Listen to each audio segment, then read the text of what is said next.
ایزاد افغانستان خود تباه کردیم. نه کاش که افغانستان خود کوشش تباه بسیار کردم که صلح و آرامی به نتونسته.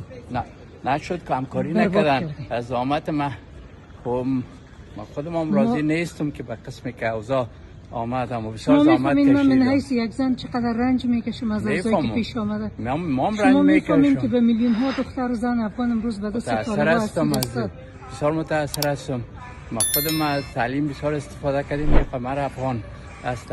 شما نمیفهمیدین با آمدن طالبان اوتر یک وضعیت پیش میآید. امریکا فیصله کرد که برای کوشش ما بود که بین طالبان و دیگر افغان‌ها یک تفاهم به برای که افغانستان موفق و آزاد و آباد.